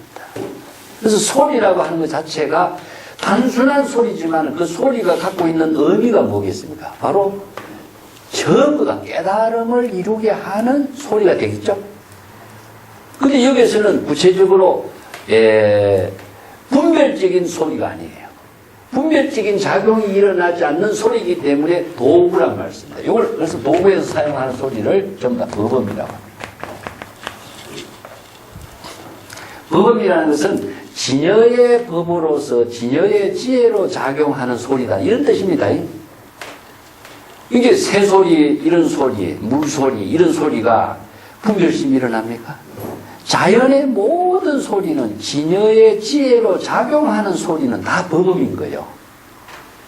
이 때문에 자연과 하나된 경지에서 이루어지는 소리를 도구의 소리, 법음의 소리. 이제 불교에서는 뭐 여러 가지 천상에 북을 치면은 벚고에서 도덕고라는 북소리가 나는데 그 북소리를 들으는 사람은 모두 다 깨달음을 이룬다. 이 소리를 들은과 동시에 그 소리에 듣는 작용이 바로 청각적인 작용이 일어나죠. 요 청각적인 작용에 의해서 우리들이 방편 수행을 하고 깨달음을 이루기에 전향하게 하는 힘을 나와요. 그리고 연불 하는 소리 들어봅시다. 남아미 타불 연불 소리 나죠? 연불 한번 해보세요. 남아미 타불. 예. 남아미 타불. 연불 소리 나죠? 그 소리가 자기의 소리입니다. 그렇지만 남아미 타불이라는 언어는 방편의 소리인데 그 방편의 소리는 분별의 소리가 아니라 법을 깨달음으로 지혜가 작용하는 소리가 돼요. 그러면 자신의 남아미 타불 하는 소리를 자신이 듣는 것이 바로 자각으로 이루어지는 깨달음의 묘형이 되는 겁니다. 옴 주문하는 것도 마찬가지. 경전을 읽으면서 자기의 소리를 듣죠. 마찬가지입니다. 이게 바로 분별적인 작용을 초월해서 진여 본성의 소리로서 작용하도록 하는 것이 자신이 바로 중생심을 소멸하게 하는 힘과 동시에 바로 깨달음으로 전향하게 하는 소리가 됩니다. 요게 이제 불교에서는 자, 경전을 읽고 연부를 하고 주문을 하고, 밀교에서도 여러 가지 주문하는 방법도 마찬가지입니다. 그래서 그때의 모든 중생의 분별적인 것이 소멸돼 버려요. 그런 법음의 효과를 우리가 사마타적인 수행이다 그럽니다. 그 방편의 수행은 전부 다 그렇게 이루어졌습니다. 이걸 법음이라고 그럽니다. 진여의 법으로서 지혜로 작용하는 소리는 모든 중생의 번뇌 망념을 소멸시키게 한다. 이게 살인도 할인금의 효과도 되고 상구보리 하와 중생의 효과도 되는 겁니다. 이게 방편으로서 사용하고 있습니다. 자, 417페이지 한번 보겠습니다. 여기 이제 참선 공부는 사유하는 도구를 통해서 참선 수행을 해야 되기 때문에 그 417페이지 제가 세 번째 줄에 보겠습니다. 참선 공부를 활용하는 사유의 도구의 언어는 불법의 진실을 실한 경전과 어록에 설한 방편 부분의 언어 문자입니다. 필자는 참선 공부 방법으로 T자형의 사유 방법을 권하고 있다. 이 T자형의 사유 방법은요, 제가 이제 그 공부를 하면서 내 나름대로 이제 개발을 한 방법이에요. T자는 무엇이냐? 요거는 넓게입니다. 넓게. 요거는 깊게. 그 넓게라고 하는 것은 우리가 대승불교 공부를 하면서 보통 사람들이 경전 하나를 가지고 공부를 하고, 정토를 한 사람 정토만 하고, 화음을 한 사람 화음하고, 밀교 한 사람 밀교만 하고, 선을 하면 선하고, 이거 하나만 가지고 자기가 공부한 것만 가지고 최고라고 생각하고 다른 거는 뭐 그냥 무시해버리고 이런 사고를 갖고 있죠. 이건 참 법의 체계에서 잘못됐다. 그래서 취사 선택이라는 것이 있어서는 안 됩니다. 자기가 중생이 되는 길을 선택하는 거예요. 진여의 법이라는 것은 차별, 분별, 취사 선택이 소멸된 세계인데 그걸 가지고 어느 쪽은 좋고 어느 쪽은 나쁘고 이것은 옳고 저것은 잘못됐고 이런 사고를 갖는 것 자체가 내가 평생 중생으로 살고 있는 모습밖에 안 돼요. 그래서 불법의 전체를 보려고 한다면은 전 대성 불교를 전체 다 공부해야 된다.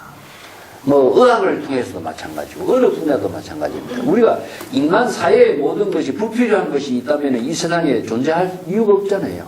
다 필요하니까 모든 것이 필요하고 학문도 필요하고 의학도 필요하고 모든 직업이 다 필요한 건데 그것이 불필요한 것이 어디 있겠어요. 그렇지만 그것을 내가 전체적으로 종합할 수가 없기 때문에 자기가 우리는 짧은 시간에 한계를 두고 자신의 삶을 사는 한계성 속에 살고 있기 때문에 어쩔 수 없지만은 전체를 포용하는 능력은 가져야 됩니다. 그래서 전체를 보는 것을 넓게라고 합니다. 자, 이것은 모든 존재가 여법하게 법의 체계로 생명활동하고 있는 것이기 때문에 이것이 뭐 자연과 공학이라든가 인문학이라든가 여기서 구분 지을 필요도 하나도 없어요. 또 자료도 마찬가지고 본문도 마찬가지고 넓게 해야 된다. 그래서 깊게라고 하는 것은 무엇이냐 하면은 법으로서 우리가 얄팍한 그 상식만 갖고 이해한다면은 그 본질을 바르게 볼 수가 없어요. 그래서 본질을 깊게 볼 수 있는 참선 공부를 해야 된다. 그냥 이 글자 하나를 믿음이라는 글자만 갖고 이해한다면요. 믿음 이 글자 갖고 아무리 우리가 깊게 그 지혜를 체득할 수 있는 힘이 나올 수가 없습니다. 그래서 신이란 글자가 의미가 무엇인가, 신의 근본 정신이 무엇인가, 신의 구체적인 방법은 무엇인가, 신심을 이룬 그 상태는 어떤 상태인가, 신심을 이루는 방법은 무엇인가, 아주 다양하게 깊게 사유를 해서 그 본질을 완전히 자기 것으로 만들지 않고서는 그 하나의 방편의 언어를 가지고 자신의 그 지혜를 만들 수가 없다. 그래서 이제 참선 수행은 깊게 해야 된다. 근데 이 모든 자료를 전부 다 기결시켜야 된다. 하나의 자료만 가지고 해서 안 되고 신이라는 글자 하나를 있다면 불교의 모든 언어를 신이라는 글자에다가 다 귀결시켜서 사유를 해야 된다. 이 하나의 글자 갖고는 사유가 성립이 안 됩니다. 그렇기 때문에 신이라는 하나의 신심이라는 글자를 만들기 위해서 진여의 법이라든가 부처라든가 열애라든가 신이 도운 공덕모라든가 신은 믿음의 근원이요 뭐 공덕의 모체라든가 신심의 경지는 진여의 지혜의 경지라든가 모든 언어를 신이라는 글자를 중심으로 해서 다 귀결을 시켜서 사유를 해야 된다. 수학 공식을 짜 맞추어서 이렇게도 분석해보고 저렇게도 분석해보고 그 본질을 완전히 다 드러날 수 있도록 해야 된다. 이것이 제 방법이에요. 그렇지 않고서는 전체를 하나의 깊이 있게 본질을 바르게 제시할 수 있는 사유가 되지 않는다 하는 것이죠. 그래서 T자형의 방법이다. 그래서 넓게는 대소선 경전의 삼성에 가르치는 법문 전체고, 예, 깊게는 법의 체계로서 그 전체의 언어를 다 깊이 있게 사고를 해서 본질을 분명하게 판단할 수 있는 것이다. 그 유마경 이야기는 제가 여러 번 이야기했습니다만은 그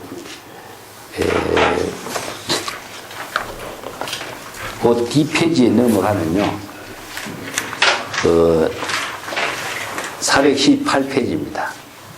예, 거기 보면은 제가 사유해야 하는 언어를, 중요한 언어를 제 나름대로 좀 정리를 해봤어요.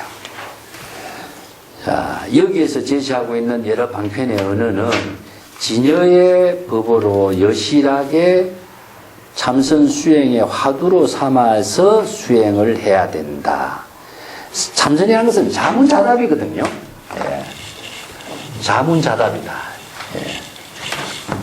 자기 스스로에게 문제를 던지고 자기 스스로에게 그 답을 갖는 겁니다. 이것은 의심이고 이건 신심입니다. 그래서 의심과 신심을 본인이 법으로서 소멸시켜야 되는 것이지, 방편 법문을 통해서 문제를 제시하고 방편 법문을 통해서 자기 스스로의 신심을 확립하는 것이 자답인데, 이것을 바로 중생심을 불심으로 전향하게 하는 것인데, 이걸 이제 정념의 사유라 그럽니다. 정념의 사유.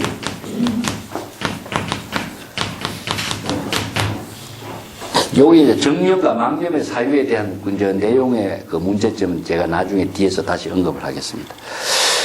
가장 자문자답하면서 자신의 생각, 자신의 분별심으로 사유하지 말고 진여법에 의거해서 방편법문을 통해서 그 방편법문의 의미를 여법하게 사유하는 것이 이제 자문이고, 그 불법의 지혜로 자기 스스로의 그 해답을, 확신을 갖게 하는 해답을 찾아내는 것이 이제 참선 수행의 본질이라고 할 수 있습니다.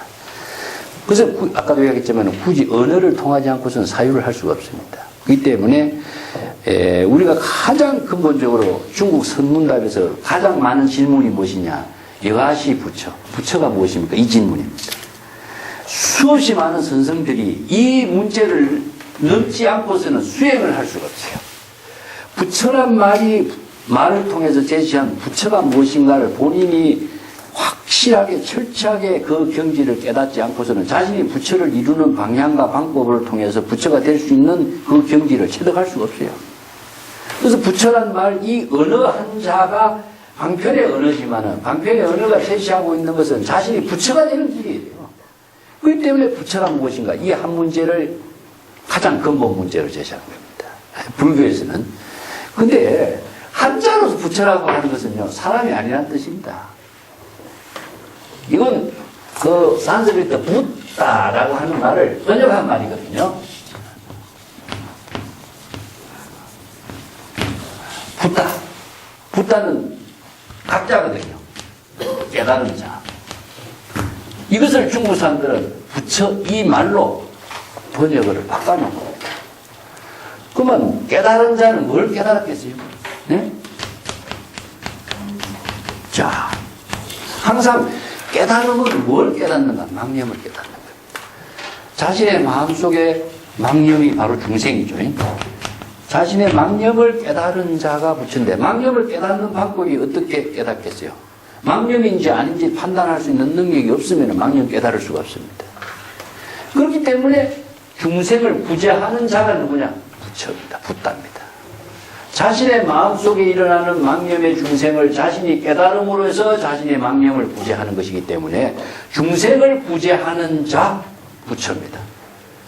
근데 중국 사람들은 이 부처라는 이 한자로 딱 만들었는데 이 한자 가운데에 각자가 들어있고 붓다가 들어있고 망념을 자각하는 것이 들어있고 다 들어있죠. 근데 이걸 모르고 이 한 글자만 가지고 아무리 참선해보세요. 참선이 되겠습니까?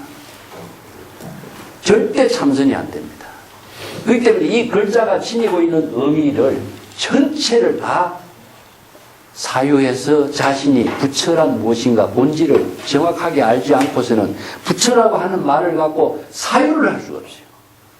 그래서 내가 넓고 깊게라고 하는 말을 이 부처라고 하는 상징어가 갖고 있는 의미를 모든 경전의 가르침과 방편 법문의 가르침을 다 동원해서 활용을 하지 않고서는 이 내용을 사유할 수 없다는 점이죠. 그것을 마음이 부처다 이렇게 우리가 전함했죠. 마음이 어떻게 부처가 될 수 없죠. 이게 마음이 부처의 지혜로 깨달음의 지혜로 마음이 작용할 때 부처라고 하지 마음이 어떻게 부처라고 할 수 있겠어요. 이게 마음이 부처란 말을 우리가 너무나 잘 알았기에 이겼습니다. 그렇지만 그 마음이 부처란 말을 갖고 아무리 참선해도 참선이 되겠습니까? 절대 불가능합니다. 부처란 말도 모르고 마음이라고 하는 작용하고 있는 본질도 모르고 마음이 부처다 이 말 갖고 참선 수행 100년 해보세요. 불가능합니다. 이 때문에 마음도 중생심의 마음이 있고 진여 본심의 마음이 있고 수시 마음의 작용이 있는데 어떤 마음이 부처인가? 이 자신이 자기에게 던진 문제가 있어야 되고 자신이 의심을 소멸시키고서 확신을 갖게 하고 부처의 마음으로 자신을 만들어가고 부처의 마음으로 지혜를 쓸 수 있는 능력을 갖춘다면은 그 본질을 자신이 깨닫지 않고서는 그 세계를 실행할 수 없는 거나 마찬가지죠. 그래서 화엄경에 신불중생 시삼무차별이요. 이 마음과 부처와 중생은 이 세 가지가 조금 더 차별이 없다. 이런 말이 화엄경에 있습니다. 그러면은 마음은 진여 본심의 마음인가, 부처의 마음인가. 그래서 우리가 보통 일심의 마음입니다. 본심의 마음과 하고, 본심의 마음이 부처가 되기도 하고, 망심의 마음이 중생이 되기도 해요. 그렇기 때문에 마음의 씀이 망심으로 쓰면 중생이 되고, 깨달음으로 마음을 쓰면 부처가 되죠. 그렇기 때문에 마음과 부처와 중생, 이 세 가지의 작용은 달리 작용이 되더라도 본질은 똑같다는 이야기거든요. 그렇기 때문에 중생으로 되는 마음하고 부처로 되는 마음하고 그 차이가 무엇인가를 알지 못하고서는 이 한 문제의 법문은 내가 참선할 수가 없어요. 그래서 우리가 많이 경전의 구조를 아는 것도 중요하지만은 그 하나하나 만편의 언어가 지니고 있는 정확한 의미와 내용을 정확하게 알아야 그 언어를 통해서 자신이 그 경지의 깨달음을 이루게 되도록 하는 것이 참선이라는 점이죠. 그래서 부처란 말, 이 말을 너무나 잘 알지만은 이 내용을 정확하게 알기가 어려운 거죠. 또 열애란 말도 마찬가지입니다. 열애란 무엇인가? 이걸 나는 진여본성의 지혜작용이라든가 진여법신이라든가 여시라든가 이런 말로 했지만은 왜 이렇게 열애란 말을 이렇게 하고 있는가? 이것을 정확하게 이해하지 않고서는 자신이 열애의 경지가 된다. 그래서 첫째로는 정확하게 언어를 이해하는 것이고 언어가 지니고 있는 의미와 내용을 정확하게 이해하는 것이고 그 자신의 그 언어를 통해서 열애의 경지, 부처의 경지가 되도록 하는 능력을 스스로 구족하는 것이고 이것을 갖추도록 하는 것이 참선 공부입니다. 그래서 언어를 안다고 참선이 되는 것도 아니죠. 예. 언어를 잘못 알아서는 오히려 더 큰 부작용에서 벗어나지 못하는 이런 문제가 있습니다. 그 다음에 또 법신, 보신, 화신 이것도 제가 여러 번 이야기했습니다. 예. 법신은 진여법신이고 보신은 진여법신이 구족하고 있는 지혜와 자비를 갖추고 있는 것이 보신이고 화신은 진여법신의 지혜와 자비를 시절 인연의 중생과 함께 1100억 화신으로서 보살도를 실행하는 모습이죠. 이 화라고 하는 말 자체가 사실은 변화입니다. 변화. 시절 인연에 따라서 변화할 줄 아는 능력을 바로 수연행이라고 그랬죠. 수연행. 시절 인연에 맞추어서 그 사건과 그 상황에 맞추어 보살도로 자신의 몸을 놔두어서 동사섭을 할 수 있는 능력을 베푸는 것. 이게 바로 보시행이라고 하는데, 보시가 재물보시도 화신으로 할 수 있는 것이고, 법보시도 화신으로 하고, 무예시도 화신으로 하는 겁니다. 보살행을 아무리 잘할 수 있는 능력이도 화신의 능력이 없으면 보살행 할 수 없는 거죠. 그렇기 때문에 이 화신의 작용이나 법신이라든가 방편의 언어로 제시하고 있는 의미도 마찬가지입니다. 다 불법은 진여법이라고 하는 말, 또 불도나 도라는 말도 표현해요. 그런데 법이라는 말을 중국 사람은 도라고 표현하거든요. 법이라는 것은 굉장히 논리적인 사고의 정합성을 갖고 있는데, 도라고 하는 것은 작용하는데 가치관을 두는 언어예요. 우리가 길을 가는 것이 도죠. 그것은 뭐냐? 구체적인 생활 속에서 이루어지고 있는 작용을 도라고 한다면은, 법이라고 하는 것은 논리적인 사고 체계에 의해서 아주 수학적인 그 법의 체계로 이루어지고 있는 그 경지를 표현한다고 하시죠. 중국인들이 왜 이런 표현을 중요하게 생각하냐면요, 인도적인 사고와 중국적인 사고의 차이점이라고 저는 보고 있습니다. 예. 자, 법은 논리적인 사고가 한다면은, 도는 생활에 초점을 두고 있어요. 예. 그래서 인도인들의 사유는 전부 다 논리적인 사유 체계를 갖고 있어요. 정확하게 사유를 하는 것, 지관이라든가 여법수행이라든가 여실수행이라고 하는 것이 다 논리적인 사고 체계에 맞는 사유를 갖게 되어 있습니다. 그래서 경전의 모든 언어도 논리적인 사유 체계를 갖지 않고서는 이게 사유가 제대로 안 되게 되어 있어요. 근데 도라고 하는 것은 무엇이냐면, 중국인들은요, 논리가 없습니다. 중국인들은 논리적인 사고가 없어요. 논리적인 사고보다도 중국인들이 중요시하는 것이 뭐냐면 구체적인 일상생활의 가치관을 더 주거든요. 이제 생활을 하는데 모든 요령을 두고 있기 때문에 구체적인 논리사고가 빈약하다고 할 수 있죠. 그래서 인도적인 논리사고가 중국적인 생활사고 체계로 이게 바꾼 것이 언어의 도라고 표시했는데, 도는 도가 어디 있느냐? 일상생활 누구에게도 편만되어 있다 그러거든요. 이게 무엇이냐면은 법이 일체의 모든 법계에 두루하고 있다는 말과 똑같은데, 그 작용하고 있는 것이 바로 법이거든요. 사실은 이것은 하나의 형이상학적인 체계로 법이 존재하는 것이 아니라 여법하게 작용하고 있는 생명이다. 생명활동이다. 이게 바로 법이거든요. 모든 존재가 여법하게 생명활동하고 있는 것을 불교에서는 법이라고 제시했어요. 이걸 진여법이라고 한 거죠. 모든 존재가 지금 현재 생주이멸, 생로병사, 생명활동하지 않는 존재는 하나도 없죠.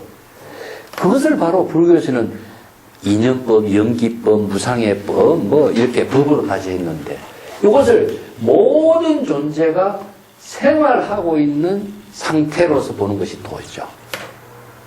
정지된 상태는 하나도 없죠. 그래서 도는 구체성을 띠고 있는 것이고, 법이라고 하는 것은 진실성을 논리적으로 제시하고 있는 가르침, 법문으로 제시하고, 이 차이가 인도적인 사고, 중국적인 사고 다릅니다. 그래서 이제 중국인들의 경전이 우리가 보면 얼마나 공과 불공, 진공, 묘유, 체화용, 논리 체계로 정확합니까? 근데 중국인들이 이것을 이해하기가 좀 어려웠던 거예요. 그래서 중국인 불교인들이 중국인들이 쉽게 이해할 수 있는 언어 체계로 이걸 바꿉니다. 그 대표적으로 성공한 사례가 중국 선불교예요. 그래서 중국의 선불교는 중국인들의 일상생활의 사투리, 그것도 속어죠. 표준어도 아니고 일상생활에 사용하는 언어 체계를 가지고 불법을 구체적인 일상생활 속에서 대화로서 깨달음을 이루는 법문을 한 거죠. 완전히 중국적인 형태로 언어 체계, 생활 체계를 바꿔버린 겁니다. 그렇지만 그 불법의 가르침이 경전에서 설하는 법문하고 다르냐? 다르지 않습니다. 이게 뭐냐? 수용과 변용이라고 해요. 근데 우리나라에서 지금 한문으로 된 경전을, 중국인들이 이루어진 경전을 우리는 한자의 토대를 두고 지금 공부하고 있잖아요. 그래서 이게 언어를 정확하게 소화를 시켜서 우리들이 수용과 새로운 변용을 만들어가게 하는 그 준비가 아직까지 안 됐다고 나는 보는 거죠. 그래서 그 기초 작업으로 해야 할 일이 이제 정확한 번역이라든가, 정확한 사유 방법이라든가, 정확한 수행 방법이라든가, 이것을 재정립을 해야 되지 않겠는가. 우리가 지금 선방에서 수없이 많은 사람들이 참선 수행하고 있지만은요, 옛날 방식 그대로 하고 있죠. 옛날 방식 그대로 하니까, 뭐 잘하는 사람이야 말할 것도 없지만, 초보자들이 하려면 얼마나 많은 혼란이 일어나느냐. 그래서 이걸 현대인들이 이해할 수 있는 언어 체계, 현대인들이 잘 수행할 수 있는 그 구체성과 방법을 정확하게 제시하지 않으면은 현대인들에게 이것을 수용할 수 있는 불법의 가르침이 될 수 있겠느냐. 이런 문제가 이제 오늘날 우리 시대의 과제라고 볼 수 있는 거죠. 예. 그래서 여기에 418쪽에서부터요, 419쪽까지 제가 참선 수행에서 가장 많은 오해를 하는 언어들입니다. 이 언어들 하나하나를 번역에서도 정확하게 번역해야 되고, 정확하게 개념을 이해해야 되고, 그렇지 않고서는 정확하게 이 언어를 가지고 사유를 할 수가 없다는 점이죠. 제가 여기에서 철저하게 경험을 했기 때문에 여기에서 좀 정리를 해놓은 겁니다. 가장 많은 오해가 무엇이냐 하면요, 그 418페이지에 입자라고 하는 겁니다. 들어갈 입자 쓰죠?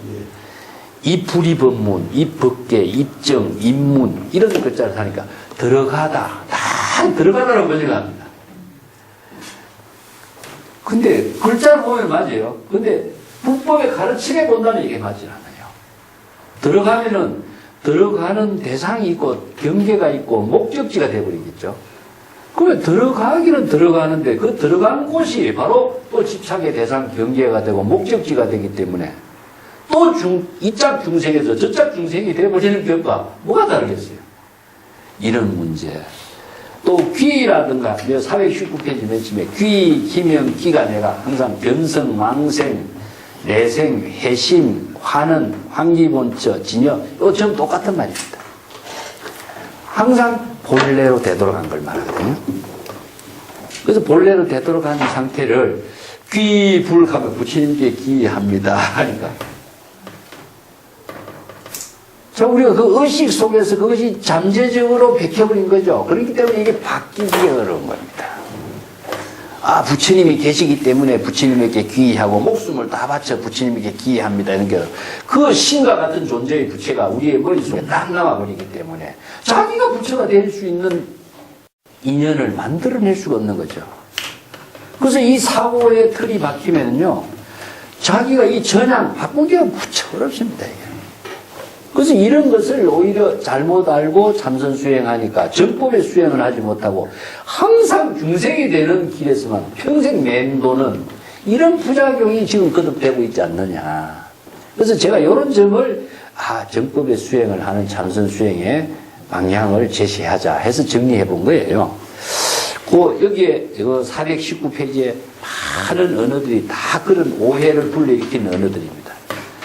예. 내가 여러 번 실판에서 여러 번 이야기도 하고 지적도 하고 했습니다만은 이런 점들을 다음 시간에 한번 더 구체적으로 한번 또 이해하도록 해보겠습니다. 자, 오늘 이것을 마칠게요.